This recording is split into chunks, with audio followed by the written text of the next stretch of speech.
ये छोड़ दो भगवान। फल की सिद्धि असिद्धि में हमारा प्रयास पूरा रहेगा, उसी को भगवत प्राप्ति होगी। सिद्धि असिद्धि में सम रहो, लाभ मिला कि नहीं मिला, फायदा हुआ कि नहीं, इस पर सम रहो, इस पर ध्यान मत दो। तुम पुरुषार्थ करते रहो, प्रयास करते रहो, निश्चित तुम्हें भगवत प्राप्ति हो जाएगी, पक्का। देखो ये पूरे जीवन की यात्रा की बात है, 4 दिन में सुधरने वाले नहीं है। विश्वास हमारी बात पर करना, ये कोई छोटे मोटे शत्रु नहीं है, नहीं तो तुम्हारी साधना फिर ढीली हो जाएगी कि 2 साल हो गए, अभी तो हम काम विजयी नहीं हुए, क्रोध विजयी नहीं हुए, अभी हम लोभ विजयी नहीं हुए, मोह विजयी। छोड़ो ये सब बातें, तुम भजन का पुरुषार्थ करो, जैसी स्थिति है वैसे शांत रहो, शांति से ये नष्ट हो जाएंगे। निरंतर भगवान के स्मरण में लगे रहो। भक्तों की ये मान्यता फल पर होती है कि भगवान जैसा चाहे, लेकिन पुरुषार्थ पर नहीं। हमें जो समय, जो दिनचर्या, जो भजन, उस पर हम कायर बन करके नहीं बैठेंगे अब जैसा भगवान, नहीं। उसके लिए हमें जो गुरुदेव ने आज्ञा करी, जो दिनचर्या, जो भजन, उस पर तत्पर रहेंगे। आप बहुत जोर देते हैं भजन पर, तो भजन किसे कहते हैं? अर्थात हम किसको माने कि भजन हो रहा है? उत्तर, अंतःकरण में निरंतर अपने इष्ट का गाढ़ चिंतन होना भजन कहा जाता है। अंतःकरण शब्द बोला है, यहां से गाढ़ चिंतन होना, निरंतर भजन कहते हैं, जिससे भगवदाकार वृत्ति, उसे भजन कहते हैं। दूसरा भजन का अर्थ है सेव्य को सुख पहुंचाना, सेवा, भज धातु सेवायाम। उपासक 2 ये बातें पकड़े रहता है, उसे भजनानंदी कहते हैं। अंतःकरण से अपने इष्ट का गाढ़ चिंतन, वो रूप का हो, नाम का हो, मंत्र का हो, और शरीर से प्रकट सेवा में प्रतिपल लगे रहना, ये 2 वृत्ति जिसके अंदर है वो भजनानंदी है। सेवा में, चाहे वो गृहस्थी की सेवा हो, व्यापार हो, नौकरी हो, किसानी हो, या विरक्ति की सेवा में, जो भी सेवाएं हैं, शरीर से प्रतिपल सेव्य को सुख पहुंचाने के लिए सेवा, और हृदय से प्रतिपल आराध्य देव का स्मरण, इसी का नाम भजन है। और यही भजन परमानंद प्रदान करता है, यही भजन महापुरुष बना देता है, यही सेव्य के समान कर देता है। प्रभु सेव्य है, प्रभु के समान कर, ब्रह्मविद ब्रह्मयु भवति। तो भजन क्यों करना चाहिए? अरे कमाते हैं, खाते हैं, जी रहे, क्यों भजन करें? भजन इसलिए करना चाहिए कि हम अवगुणी हैं जन्म जन्मांतर से, अवगुण छोड़ने के लिए। हमारे अंदर बड़ी नीच वासनाएं हैं, उन वासनाओं का नाश करने के लिए। हम बड़े हीन विचार वाले हैं, उन विचारों का नाश करने के लिए। हमें हर तरफ से दुख ने घेर रखा है, उस दुख का नाश करने के लिए, जन्म मरण से छूटने के लिए ये हमें भजन करना है। हम जिसका भजन करते हैं उसके सारे सद्गुण हमारे अंदर आ जाते हैं। अतः हमें नाशवान वस्तु व्यक्ति का भजन नहीं करना, अविनाशी का भजन करना है, वो है श्री भगवान। भजन करने से सबसे बड़े भगवान है तो सबसे बड़ा बन जाता है। ये दीनहीन विचार, ये दुख, ये दुविधा, ये संशय, दरिद्रता, जन्म मरण, ये सब कूड़ा करकट खत्म हो जाता है। इसलिए भजन करना अत्यंत आवश्यक है। भजन करना अत्यंत आवश्यक है। इससे विशेष लाभ क्या होता है? भजन से विशेष लाभ यह होता है कि जहां से हम बिछुड़े थे वहीं हम पहुंच जाते हैं। कहां से बिछड़े हैं? प्रभु से। ममैवांशो, कितना गलत हो गया है। भगवान ऐसा लगता कोई और है, और संसार लगता ये मेरे, और वो के ममैवांशो, वो मेरे पिता है, मेरे स्वामी, मेरे प्रीतम, मेरे सब कुछ, और उनको मैं भूल गया। ये बात जानने के लिए जब हम भजन करते हैं तो हमारे हृदय में आ जाता है कि हमारे प्रभु है। फिर जो सुख प्राप्त होता है वो कभी किसी लोक और भोग में नहीं प्राप्त होता। प्रेम स्वरूप हमारे इष्ट है तो हमारा प्रेम स्वरूप जागृत हो जाता है। भजन का लाभ है भगवान से बिछुड़े थे भगवान से मिल जाना। अगर भजन ना करे तो, पहले कहा भजन क्यों करना चाहिए, अब कह रहे अगर भजन ना करे तो, अगर भजन नहीं करोगे तो विषय फंसा लेंगे, काम क्रोध लोभ मोह मद, और तुम्हारी दुर्गति कर देंगे। ये क्षण भंगुर विषयों का चिंतन होगा, क्षण भंगुर विषयों का भोग होगा, तो तुम्हें एक क्षण भी सुख का अनुभव नहीं होगा, दुख ही दुख तुम्हें घेर लेगा। अतः निरंतर भजन करने के लिए इसीलिए कहा जाता है कि कोई विषय चिंतन ना बने, कोई विषय क्रिया ना हो, कोई विषय हमें दुख में फंसा ना पावे। सबसे बड़ा लाभ निरंतर भजन है। भजन करने का अधिकारी कौन है? बहुत बड़े ज्ञानी प्रश्नकर्ता श्री अखंडानंद सरस्वती जी। भजन करने का अधिकारी कौन है बाबा? सब भजन करने के अधिकारी, सबका अधिकार है भजन करने। बाल बच्चा कोई भी, पुरुष नपुंसक नारी वा जीव चराचर कोय, सर्वभाव भज कपट तरि मोहि परम प्रिय सोय। बाबा ये भजन करने वालों में भी पाप कर्म देखे जाते हैं, ये क्यों नहीं छूटते हैं? भजन तो सब पापों का नाश कर देता है, फिर भजन करने वालों से पाप कर्म क्यों नहीं छूटते? क्योंकि वो सही भजन नहीं करते। बहुत ध्यान से समझना, वो विषय चिंतन करते हैं, विषय भोग करते हैं, उस समय भजन छोड़ देते हैं, जिससे पाप बनता है, भजन में अरुचि होती है। हम इसीलिए तो कह रहे हैं निरंतर भजन करो, विषय चिंतन मत करो। जो भजन भी करता है और विषय चिंतन और विषय भोग भी करता है, उसको जन्म जन्मांतर लग जाएंगे, बाबा कह रहे हैं। क्योंकि जन्म जन्मांतर इसी से होते चले आ रहे हैं, बार बार विषय चिंतन, बार बार विषय भोग। इसीलिए तो हम कहते हैं भैया एक जन्म का सारा मेहनत समय इस बात में लगा लो कि विषय चिंतन न होने पावे, पाप कर्म ना होने पावे, भजन बन जाए। हम अगर एक जन्म प्रभु को दे देते तो अनंत जन्मों की बिगड़ी बन जाती, तो घाटा थोड़ी है, लाभ ही लाभ है। जितना समय भजन नहीं करेंगे उतना समय मन विषय चिंतन करेगा और आपके द्वारा पाप कर्म हो ही जाएगा। पाप कर्म होगा तो सबसे पहले गुरु में अश्रद्धा होगी, फिर इष्ट भजन में अरुचि होगी। ये उसका लक्ष्य। कहीं भी अपराध करो, वो पहले आपके गुरु संबंध को तोड़ेगा, तभी तुम्हारे ऊपर प्रहार कर सकता है। नहीं, गुरु कृपा पात्र पर प्रहार नहीं कर सकती माया। पहला कार्य करेगी, गुरु संबंध छुड़वाएगी, इष्ट चिंतन छुड़वाएगी। इसलिए हम कहते हैं जितना जितना समय तुम विषय चिंतन में देते हो, अगर वो भी भजन में दे दो तो पाप छूट जाएंगे, नहीं तो पाप कर्म होते रहेंगे, भजन का अनुभव नहीं होगा। कहा जाता है कि भजन करने वाला एकांत सेवन करे। इसका मतलब क्या होता है? क्योंकि हम जब वृत्ति को एक ईश्वर में, प्रभु में लगाना चाहते हैं, यदि हम ज्यादा भजन विरोधी व्यक्तियों का संग करेंगे, व्यवहार करेंगे, खान पान करेंगे, तो हमारी वृत्ति भजन में नहीं लगेगी। हमारा खान पान, हमारा व्यवहार एकांतिक होना चाहिए। कैसा एकांतिक? हम 501 ही प्रभु का नाम जपने वाले पा रहे हैं तो हम अकेले पा रहे हैं, ऐसा समझ लो। और 2 व्यक्ति हैं, एक विषयी है, प्रपंची है, तो मान लो हमारा भारी कुसंग हो रहा है। हम 500 में भी एक है और वहां एक में भी हम भारी प्रपंच में फंसे हुए हैं। ये एकांतिक भाषा को समझ लीजिए। हम इतने लोग बैठे हैं इस समय, सब एकांत है। बोलो किसके मन में क्या चल रहा है? एक प्रभु की चर्चा सुन रहे तो हम सबका मन एक ही है। एकांत का मतलब होता है अपने इष्ट के अनुरागियों का ही संग करना, अपने इष्ट में ही प्रीति हो ऐसा खान पान व्यवहार करना। इष्ट विरोधी वृत्ति, इष्ट विरोधी व्यक्ति, इष्ट विरोधी व्यवहार, इसका त्यागी सदैव एकांतिक ही माना जाता है। एकांत में कमरे में पड़ा है, इष्ट विरोधी चिंतन कर रहा है, प्रपंची। एक केवल साथ चल रहा है, वो इष्ट विरोधी व्यवहारी है, प्रपंच। 1000 लोग एक साथ बैठे हुए हैं इष्ट के अनुकूल, वो एक माना जाएगा। वैसे मुख्य बात भजन करने वालों को क्या नहीं करना चाहिए? तो मुख्य बात है प्रवृत्ति में रहने वाले लोगों का संग नहीं करना चाहिए। प्रवृत्ति विषय भोगों में। पूज्य स्वामी जी ने पूछा भजन करने वाले को मुख्य सावधानी क्या रखनी चाहिए? तो बोले मुख्य सावधानी है कि प्रवृत्ति में रहने वालों का संग नहीं करना चाहिए भजनानंदी को। क्यों? एक प्रवृत्ति देखी मैथुन धर्म की सौभरी जी ने, तो 50 ब्याह किए। तब उन्होंने श्लोक लिखा, संगम त्यजेत मिथुन व्रतिनाम मुमुक्षु सर्वात्मना न विसृजेत बहिरिंद्रियाणि। अय मुमुक्षु, संसार से मुक्त होने वाले साधक, ये जो मैथुन प्रवृत्ति में युक्त जन है, इनका संग भूल के भी मत करना। उनमें परमाणु है ऐसे, वो तुम्हारे को विचलित कर देंगे, तुम्हारे भजन को छीन लेंगे, तुम्हारा भजन का मार्ग अवरुद्ध हो जाएगा। संगम त्यजेत मिथुन व्रति नाम, यही बाबा ने बताया। भजन करने वालों को विशेष त्याग की बात क्या है? क्या ऐसा है जो उनको बिल्कुल नहीं करना चाहिए?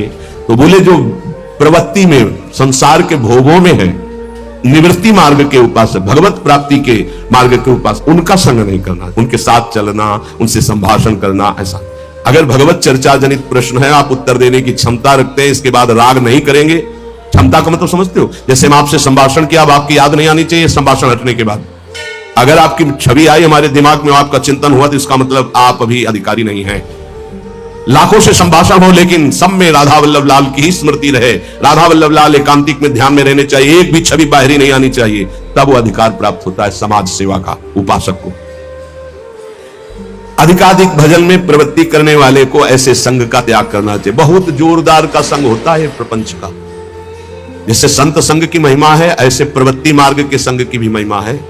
सीधे प्रवृत्ति में उतार देते, सीधे प्रवृत्ति में। बहुत सावधान, बहुत सावधान। ये महापुरुष जन ऐसे नहीं बोल रहे, बहुत सावधान।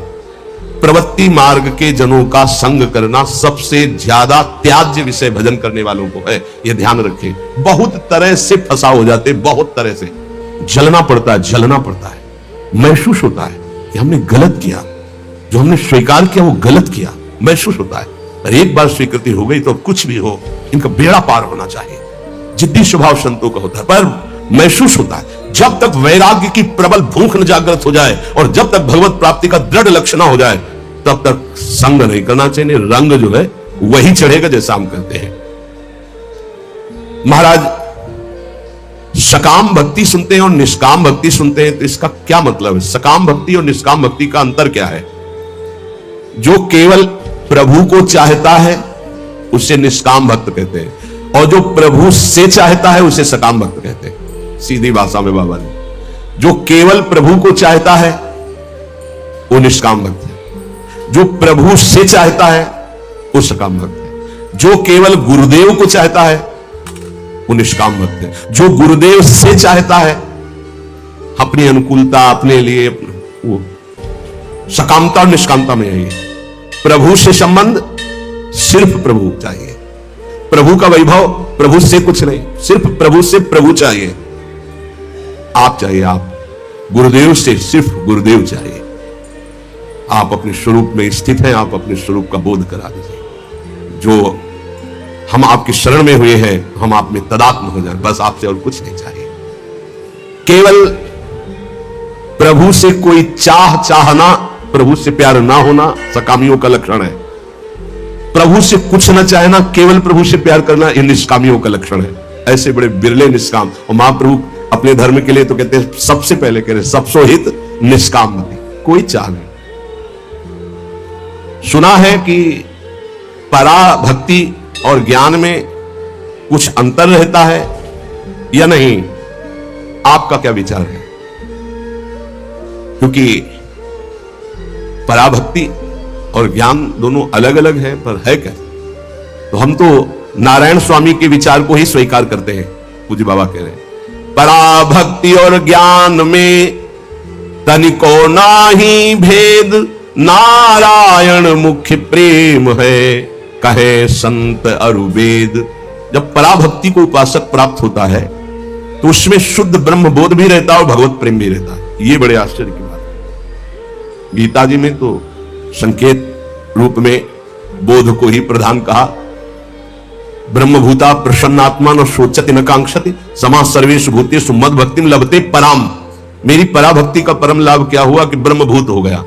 और बाबा नारायण स्वामी के दोहे से कह रहे कि पराभक्ति में एक चमत्कार विशेष ये होता है कि उसे ब्रह्मबोध भी हो जाता है, आत्मस्वरूप का बोध भी, और भगवत प्रेम भी हो जाता है। पराभक्ति और ज्ञान में तनको ना ही भेद, इतना है कि इसमें मुख्य प्रेम भगवदाकार भी रहता है, स्वरूप बोध भी हो जाता है, जो पराभक्ति को प्राप्त हो जाता है। भगवत प्राप्ति के अनेक मार्ग हैं। एक पुरुष के द्वारा कई मार्गों में नहीं चला जा सकता, इसलिए साधक एक मार्ग का चयन कर ले और अपने गुरु प्रदत्त भजन भक्ति का विस्तार करे, आगे बढ़ाता चला जाए। इतना जरूर ध्यान में रहे कि भक्ति में विषय सुख नहीं है। अगर विषय सुख की आकांक्षा करेगा तो भक्ति अंतर ध्यान हो जाएगी। ऐसा मान ले कि हमारे भाग्य में नहीं है, मान लो ना, और बड़े भाग्य हैं, कोई भाग्यहीन थोड़ी हो। ये जो विषय सुख है ये तो पापियों को भी प्राप्त है। सुत दारा धन लक्ष्मी पापियों के घर होए, संत समागम हरि कथा तुलसी दुर्लभ। तुम्हारा दुर्भाग्य नहीं है, तुम उससे हंसने के लिए तैयार हो रहे हो, उसके साथ खेलने के लिए तैयार हो रहे हो, जो बड़े बड़े मुनियों के भी ध्यान में नहीं आते। तुम्हारे भाग्य ऐसे नहीं है। ध्यान मुनि मन ध्यान धरत, थोड़ा अपने लक्ष्य की तरफ। और जब निकष कुंज ठाढ़े भय और भुजा परस्परंस, जब इनको तुम देखोगे तब कैसा आनंद समुद्र प्रिया प्रिया। उपासक विषय सुख भक्ति में बहुत बाधक है। जिसको भक्ति की सिद्धि करनी है, प्रेम प्राप्त करना है, तो विषय सुख से बचना चाहिए।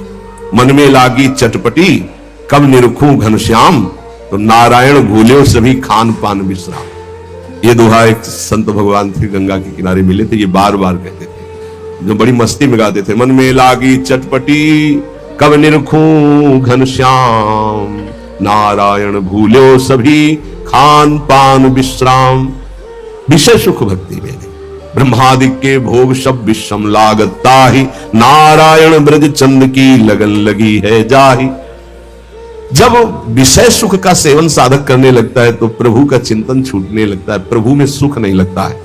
ये सबसे बड़ी कमी की बात। अगर आपको भजन करते प्रभु में सुख नहीं लग रहा तो आप कहीं विषय सुख ले रहे हैं, ध्यान दीजिए। जब प्रभु के चिंतन करते करते आपके आंसू निकलने लगे, रोमांच होने लगे, अब सुख आया है। इसलिए कुछ समय तक ये झूठे विषय सुख से बचो, कुछ अच्छा नहीं लगता। सच्ची भगवान वो सब संयोग प्रदान करते हैं, खान पान विश्राम सब, कुछ अच्छा नहीं लगता। जो मन प्रभु के चरणारविंद का आशिक हो जाता है कुछ अच्छा नहीं, कोई उससे अच्छा ही नहीं लगता। सच्ची मानिए कुछ अच्छा नहीं, सब कुछ है और कुछ अच्छा नहीं। क्यों? क्योंकि जो वास्तविक अच्छा लग रहा था सब में, वो अनंत ब्रह्मांडों का अच्छा लगने वाला अब अच्छा लगने लगा है, इसलिए अच्छा नहीं लगता। अगर किसी का शरीर अच्छा लग रहा है तो कृष्ण है इसलिए अच्छा लग रहा है, वो अंतर ध्यान हो जाए तो कहां अच्छा लगेगा। किसी वस्तु में आकर्षण है तो कृष्ण का है, और सीधे कृष्ण का आकर्षण हो गया तो कैसे अच्छा लगेगा। मुझे अब इस ब्रह्मा के रचे हुए माया से मुक्त होना है, पर आप तो इन खिलौनों में राजी हैं, और जब इन खिलौनों से मन को हटाने की बात कही जाती है तो आपको बुरा लगता है। आपसे जिससे कहा जाता है कि अब आप ऐसे रहिए, मनोज चिन्हारो ना, आपको लगता है कि हमारे संबंधों में प्रहार कर रहे हैं। तुम्हारे संबंध जितने हैं इनका प्रहार पहले हो चुका है काल के द्वारा, तुम इनको नहीं रोक पाओगे। काल पहले ही काट चुका है सारे संबंध, बस तुम संबंध का राग लेकर के यहां से जाओगे, दुर्गति हो जाएगी। और संबंध को प्रियालाल के चरणों में समर्पित करके जाओगे तो सदगति हो जाएगी, अनुराग हो जाएगा। जो आसक्ति संसार के संबंधों में है, वही आसक्ति जब संत महापुरुषों से हो जाती तो मोक्ष का खुला हुआ द्वार ये भगवान कपिल देव जी कहते हैं। आप अपना अधिकार अपने में मत रखिए, गुरुजनों को दे दीजिए। अब हमारे जीवन की बागडोर आपके हाथ में है, आप जिस दिशा में चाहे ले चले, हमारा केवल आपकी आज्ञा पालन करना कर्तव्य। तो कह रहे कदापि चिन चिन्मयादुपरि चेत स्पृहारोहणे, यदि तुम्हें इस चेतन अचेतन जगत से मुक्त होने की इच्छा जागृत हो गई है तो पहला स्नेह का संबंध किसी से मत रखिए। स्नेह का संबंध केवल प्रियालाल से रखिए। वही स्नेह जो माता में, जो पिता में, जो भाई में, जो बंधु में, पत्नी में, पुत्र में, वही स्नेह प्रियालाल को चाहिए। आप और सब कुछ दो, भगवत प्राप्ति नहीं होगी। ये स्नेह दे दो तो भगवत प्राप्ति पक्की हो जाएगी। सबसे स्नेह करो श्यामा श्याम के संबंध से। हमारा स्नेह का संबंध श्यामा श्याम से, श्यामा श्याम के संबंध से स्नेह, कोई फर्क नहीं पड़ेगा। पर आपको अभी ये कला नहीं आती है। आप जब तक एक बार समस्त संबंधों के स्नेह को बटोरकर प्रियालाल के चरणों में समर्पित नहीं कर देते, तब तक आपको लगेगा, वाणी से बोलोगे कि सब भगवत भाव से, लेकिन पूरा राग यही है, ये हमारे अमुक है, हमारे अमुक है। इसलिए इस रहस्य को समझो, पहले हटो, फिर जब वो राग अनुराग में बदल जाता है तो फिर पूरे विश्व से प्यार करो, कोई फर्क नहीं पड़ेगा। सब जीवन सुख प्रीति रीति निवाहत आपनी, क्योंकि वो रीति जानता है। हमारी रीति श्यामा श्याम के संबंध से ही सबको मानना। एकांत की रति विधान करो, शब्दों को समझिए, एकांत की रति विधान करो, अर्थात हमारे हृदय देश में केवल इष्ट और गुरुदेव के सिवा किसी से प्रीति नहीं। और बहुत इस बात से हम कमजोर हैं। कहीं ना कहीं हम अपनी प्रीति, हमारा दोस्त है, हमारा मित्र है, हमारा रिश्ता है, हमारा संबंध है, तो श्री जी करुणा करके आपको लाई अपने संबंध पुष्ट करने के लिए, फिर भी आप अज्ञानवश उन्हीं संबंधों को पुष्ट करते हैं जिससे आपकी दुर्गति हो जाए। जो आपके अनेक हिरण के बच्चा के संबंध ने एक जन्म नष्ट कर दिया, फिर और किसकी बात करें। इसलिए एकांत की रति विधान करो। एकांत की आपकी रति हो चुकी है, इसका परिचय आपके सामने भारी विपत्ति आई, मन केवल श्री जी में, भारी संपत्ति सुख संपदा केवल श्री जी में मन, यह है एकांत की रति। अब उसको कोई विचलित नहीं कर सकता। जहां विषयी जन रहते हैं, विषयी जन संभाषण करते हैं, उस स्थान में, उस भीड़ में, उन लोगों के बीच में अरुचि हो जाना। रतिम मदन मोहने विदधताम तदेकांतिकीम, एकांतिकी भक्ति, विरति, जन समुदाय, प्रपंच भाषण करने वाले, इनसे संबंध नहीं। ना संतु जनतापने प्रतिवसंतु वृंदावने, जनता अर्थात केवल विषय प्रपंच की वार्ता करने वाले, तापने, हृदय में ताप पैदा हो उनके संग नहीं, मुझे संग कोई भी हो, प्रिया प्रीतम से तुम्हें मतलब नहीं, उनकी चर्चा से मतलब नहीं, उनके संबंध से मतलब नहीं, तो हमारा आपसे क्या संबंध? देखो, जगत के संबंध प्रियता दिखा करके भोग सामग्री दे सकते हैं, धन दे सकते हैं, व्यवस्था दे सकते हैं, पर प्रियालाल की प्रीति नहीं। पूज्य श्री रघुनाथ दास गोस्वामी जी जब अपने गृह का त्याग करके महाप्रभु चैतन्य देव की शरण में गए, 2-3 दिन जो महाप्रभु को भिक्षा आती थी उसी से महाप्रभु दे देते। उनको लगा कि नहीं, जीवन जब महाप्रभु को समर्पित है तो हमको जीने का ढंग सीखना चाहिए, कैसे हम विरक्त होकर के जिए। इतने में घर से भेजे हुए बहुत से सेवक, रुपया, सामग्री, रसोईया सब आ गया, क्योंकि बहुत बड़े धनी थे उनके पिताजी और पिता के भाई दोनों के बीच में एक लाडले पुत्र थे पूज्य श्री रघुनाथ दास गोस्वामी, जिनकी समाधि राधा कुंड में विराजमान।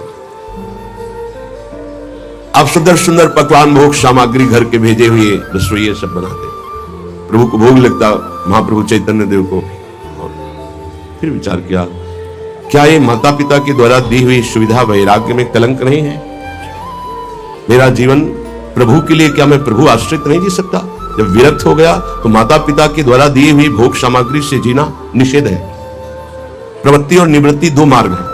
प्रवृत्ति मार्ग में स्वयं अधिकार हो जाता है पुत्र और पुत्री का माता पिता की संपत्ति पर, निवृत्ति मार्ग में नहीं, स्वीकृत नहीं है। निवृत्ति मार्ग में स्वीकृत नहीं। जिसने इस स्वीकृति को स्वीकार किया वो कच्चा ही बना रहता है पूरे जीवन, पक्का वो कच्चा बना रहता है। ये दृढ़ बात समझ लीजिए। आज तक इतिहास है विरक्तों का।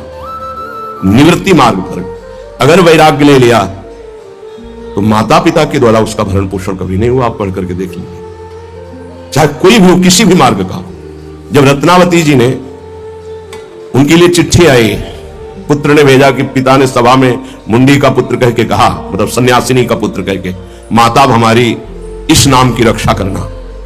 ये भी चिट्ठी पढ़ी तो महल छोड़ दिया उसी समय, और नाई को बुलवाया, अपने जो राजरानी के बाल थे उतरवा दिया, और संत सभा में बैठ गए। आज से कहा राज अन्न का त्याग। अब ग्राम नगर के द्वारा दी हुई भिक्षा के द्वारा भरण पोषण होगा, इस राजा के द्वारा दिए हुए नहीं। और पति थे माधव सिंह। जब ये बात सुनी तो उनको भयंकर क्रोध हुआ। मेरे सामने मेरी पत्नी, मेरा इस तरह का अपमान, मारने का प्रयास किया, निष्फल है। अंततो गत्वा, चरणों में हाथ रख के माथा रखा है, पढ़ के चरित्र देख लेना। नहीं इनके महल में रहूंगी, नहीं इनका भोजन पाऊंगी। विरक्त होकर के माता पिता के द्वारा भरण पोषण होना, एक बार एक भिक्षा के लिए तो अनुमति है। अगर विरक्त हो गया है, एक भिक्षा अगर माता पिता करा दे तो वो स्वीकृत है, इसके अलावा नहीं। आप चरित्रों को पढ़ के देख, सिद्धांत से नहीं चलोगे तो 4 दिन बाद फिर उसी में आ जाओगे। जब हम विरक्त हो गए, पूरे विश्व का भरण पोषण प्रभु करते, तो मेरा नहीं करेंगे क्या? आज अगर कोई जुड़ा है तो वैराग्य और भगवत प्राप्ति के लिए जुड़ा है। हमारा संबंध संसारिक नहीं, भागवतिक। जिस मार्ग में हम हैं उस मार्ग में। रघुनाथ दास गोस्वामी को 2-4 दिन हुए, फिर अंदर आग लग गई। नहीं, पिता के द्वारा दिए हुए वैभव को नहीं भोगना, वापस। अब कैसे जिए? जहां सिंहपौर पर जगन्नाथ जी के सब भिक्षुक खड़े होते थे, उन्हीं के बीच में खड़े हो गए। अब जो बांटते हैं तो उनका स्वभाव है लेने वालों का दौड़ दौड़ कर आगे लेना। कभी कभी मिलता उनको, शांत खड़े रहते तो पा लेते, नहीं मिलता प्रसाद तो भूखे रह जाते। फिर विचार किया, इसमें खड़े होकर के भी एक वृत्ति बनी रहती कि आने वाला देगा, ये भी ठीक नहीं। एक जगह अन्न क्षेत्र में अन्न बढ़ता था, वहां से जाके लाने लगे। फिर विचार किया, विवेक धैर्य नहीं लेने देता। यार हम यहां कोई सेवा तो करते नहीं, क्योंकि भरपेट अन्न पाने का जिस क्षेत्र में अधिकार है तो वहां सेवा करना जरूरी। चाहे पोछा लगा दो, चाहे पत्तल फेंक दो, कोई सेवा वहां करनी चाहिए, तभी आपका वैराग्य सुरक्षित रहेगा, नहीं तो फिर ठीक नहीं है। वहां अन्य क्षेत्र में भी छोड़ दिया भोजन लेना। आप कैसे जिए? तो रात्रि में जो महाप्रसाद गाय को डाल दिया जाता था, गाय भी छक के जब नहीं पाती थी तो वो रात्रि के 10-11 बजे निकलते और वो महाप्रसाद जो पड़ा रहता उसको उठा के लाते, जल से धोते, सड़े सड़े निकाल के चावल, फिर उसे पाते। महाप्रभु ने पूछा, गोविंद, गोविंद दास सेवा में रहते, गोविंद ये रघु अब क्या पाता है? बोले प्रभु बहुत वैराग्य से रह रहे। बताया तो उनका, अच्छा ऐसा अमृत अकेले अकेले पाता है, हमको कभी निमंत्रण नहीं दिया, अब हम चुपके से छीन के पाएंगे। महाप्रभु चले रात्रि के जब वो कटोरे पे इतने से चावल सही निकाल कर पाने में लगे थे, पीछे से महाप्रभु गए, ऐसे लिया। अरे प्रभु आपने, उनका इतना स्वादिष्ट अमृत पाता है और मेरे को कभी निमंत्रण नहीं दिया। निहाल उनके लिए आया, सोवत हूं रसना रटे राधा कृष्ण सुनाम। वो जब सोते थे तो उनकी जबान से राधा कृष्ण राधा कृष्ण राधा कृष्ण। ये इस मार्ग के पथिक। निवृत्ति मार्ग और प्रवृत्ति मार्ग में अंतर है, आप लोग इस बात को समझें। निवृत्ति मार्ग श्री जी के भरोसे का है, आप विश्वास कीजिए।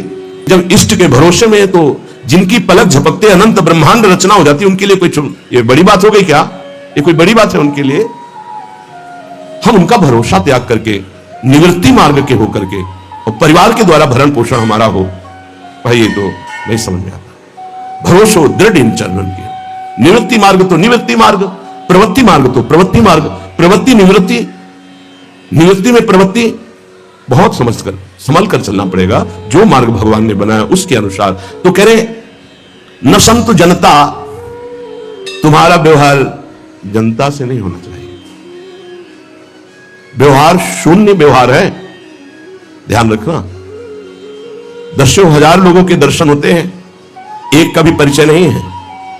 हजारों लोगों से संभाषण है, एक भी हमारा मित्र नहीं है कि ये हमारा है, तुम लोग इसके साक्षी हो। ये हमारा बंदा है, एक भी नहीं। साफ श्री जी के हो, श्री जी से संबंध है। मैं सिर्फ एक नौकर हूं, श्री जी की बात आपको बता देता हूं, आपकी बात श्री जी को बता देता हूं। हमारे श्री जी इसके सिवा कोई नहीं। एकांत की गति, जनता से संबंध रहित, श्री जी के संबंध से सब जीवन सो प्रीति। श्री वृंदावन में वह चिदानंद रस को प्राप्त होता है। यह है रहनी। वृंदावन ई विधि बसे तज के सब अभिमान, तृणते नीचो आपको जाने सोई जान। ये समझ जाओ किस बात का आश्रय लिए हो। जिनको ब्रह्मांड रचने में सेकेंड नहीं लगाए, वो हमारी प्रियाजू के अधीन है। हमको कुछ अपनी व्यवस्था के विषय में सोचना, मानो शरणागति के विषय में आपको अविश्वास, कलंक है ये बात। ये बिल्कुल भरोसे पे हो जाओ, फिर सामने देखो क्या होता है। बिल्कुल भरोसे पे हो जाओ। गुरुजनों ने कभी भी अन्य आश्रय नहीं होने दिया, कभी भी अन्य। जगह जगह बचाते, वो जानते हैं कि अन्य आश्रय, धन का आश्रय, वस्तु का आश्रय, व्यक्ति का आश्रय। ये तुमसे सच्ची बताते हैं, गुरुजनों की कुछ बातें बाद में समझ में आती, पहले समझ में नहीं आती। केवल श्री जी का भरोसा रखो, जिसने आज दिया है वही कल देगा। जब गुरु जी को कोई कहता कि कभी काम में आ जाएगी ये वस्तु, रख लो, तो बोले इसी को मिटाने के लिए बाबा जी हुए। जब कभी काम में आनी होगी तो तुरंत श्री जी भेजेंगे, हम इसको पहले से क्यों रखें? ये हमें चाहिए कि केवल श्री जी का आश्रय लेकर वृंदावन वास हो।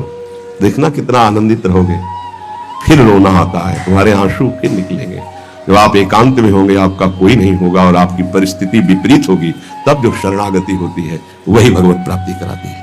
जब तक विपरीत परिस्थिति नहीं आएगी तब तक शरणागति परिपक्व नहीं होगी। ये बात लिख लीजिए, चाहे वो द्रौपदी जी हो, चाहे गजराज गजेंद्र जी हो, चाहे कोई भी हो। जब ऐसी विपरीत परिस्थिति आए कि कोई भी सहयोगी नहीं रह गया, तब शुद्ध शरणागति और भगवत साक्षात्कार। उस दिन के लिए तैयार रहो और मांगो कि हमारी आसक्ति का नाश करने के लिए परिस्थिति ऐसी दे दो प्रभु कि सिर्फ आप पर दृष्टि हो, सिर्फ आप पर, ना कोई हमारा नाम किसी के, सिर्फ आप। मेरे तो गिरधर गोपाल, दूसरों न कोई। बात समझो, सत्संग की बात को समझो, परमार्थ की बात को समझो। तो जब कोई हमारे जीवन में प्रश्न आता तो जो नील चादर ओढ़े हुए विराजमान हो, उनकी चादर की तरफ देखते, आकाश की तरफ, बाहर निकलकर आकाश की तरफ देखते। तत्काल उत्तर मिला है हमको, तत्काल भाग, यहां से भाग। झोला टंगा, रात्रि में भागे, जब भागे तब रात्रि में भागे। भागो भागो भागो, भागते भागते अब पायो परम विश्राम। अब वृंदावन, श्री वृंदावन विश्राम, सब सोहित निष्काम मत, श्री वृंदावन विश्राम। हे भागते रहो, संबंधों से भागते रहो, आश्रयों से भागते रहो। एक आश्रय केवल हरि गुरु का, बस एक विश्राम स्थल। जैसे आप रखो, जैसे आप रखो, हम उसी में राजी हैं। समस्त प्राणियों को वृंदावन के नमस्कार बुद्धि से देखो। देखो यहां की रहनी, वृंदावनी विधि से तदिके सब अभिमान, तृणते नीचो आपको जाने सोई जान। तृण से नीच अपने को जो जानता है सबको नमस्कार करेगा। और सच्चाई में देखो तो ऐसा ही है, कुछ नहीं, पूरा अहंकार केवल है। क्या है हमारे अंदर? कुछ नहीं। अगर गुरु कृपा न हो, प्रियालाल की कृपा न हो तो कुछ नहीं। हाथ उठा के कहते हैं कोई बल नहीं है। बल है तो वो है, नहीं तो वो नहीं, तो कुछ बल नहीं। क्या बल है? आप देखो, अंदर से देख लो बैठ के, तुम्हारे अंदर क्या बल है। फिसलकर गड्ढे में गिरने का तो बल है, लेकिन गड्ढे से निकलने का बल तो नहीं है। फिसलने में क्या बल, फिसल कर गिरने का तो है, लेकिन गिर के संभलने का बल ये केवल गुरु का बल है, ये केवल इष्ट का बल है। इसलिए श्री धाम वृंदावन का आश्रय और वास स्वीकार करो, सबसे छोटा अपने को समझो, समस्त प्राणियों को नमस्कार करो। क्यों? क्योंकि कहीं कोई वृंदावन में किसी का अपराध न बन जाए। नमंतु ननु जंतु कानि नमंतु रस्तु क्वचित, कहीं ऐसा ना हो जाए यहां किसी भी जंतु का, किसी भी जीव का, किसी भी शरीरधारी का अपराध न बन जाए। अगर वृंदावन में कोई अपराध ना बनने पावे और सबको हम नमस्कार करके रहे और श्री जी का केवल भरोसा रहे, तो आप चमत्कार देख लेंगे, अध्यात्म आपके अंदर प्रकाशित हो जाएगा। जैसे जैसे अध्यात्म प्रकाशित होता है वैसे वैसे शांत होता चला जाता है, मन शांत होता चला जाता है, कोई वासना हृदय में नहीं रहती। पूज्यपाद श्री उड़िया बाबा जी महाराज से प्रश्न किया, पीछे वर्णन किया गया था कि बड़े बड़े महापुरुषों की ये लोग निंदा क्यों करने लगते हैं, क्यों द्वेष करने लगते हैं? वो तो किसी से द्वेष नहीं करते। जितने महापुरुष हैं उनकी निंदा हुई है, वर्तमान में जितने हैं तो आप देख लो सैकड़ों अगर नमस्कार करने वाले तो कुछ निंदक आपको मिलेंगे। ऐसा क्यों होता है? क्योंकि संत तो किसी से द्वेष नहीं करते, द्रोह तो उनके हृदय में होता नहीं, अद्वेष्टा सर्वभूतानाम। फिर ये क्यों होता है, निंदा क्यों करते हैं? तो कहते भगवान की दो शक्तियां हैं, एक है माया और एक है प्रेम भक्ति। जो प्रेम भक्ति से विमुख उनके हृदय में माया शक्ति का प्रभाव रहता है, यद्यपि उनका द्वेष भी इसी से होता है। उनकी महानता देख करके वो वहां चल तो सकते नहीं, तो उनका द्वेष बन जाता है। महानता देख करके उसमें चल नहीं पाएंगे। जैसे कहावत में आता है कि एक अंगूर को बहुत कोशिश की पाने की, जब नहीं मिले तो खट्टे हैं, प्रयास किया लेकिन नहीं मिला। तो उनका प्रयास माया जनित है, तो प्रेम या भक्ति या सद्गुण या भगवद आश्रय नहीं धारण कर पाते, तो उनको द्रोह हो जाता है संतों से। आप नरसिंह मेहता जी का चरित्र देखिए, बड़े बड़े भक्तों का उन्हीं के गांव के लोग, उन्हीं के घर के परिवार के जनों ने ही द्रोह पैदा कर दिया। द्वेष, निंदा, मारने की चेष्टा, अपमान, ऐसे। अच्छा सोचो, उड़िया बाबा जैसे महापुरुष से क्या कभी ऐसा हो सकता है कि उनके मारने के लिए आदमी लगा दे? विचार करके देखो। पैसा देकर भेजा गया था कि सत्संग में जाके नाक काट लो।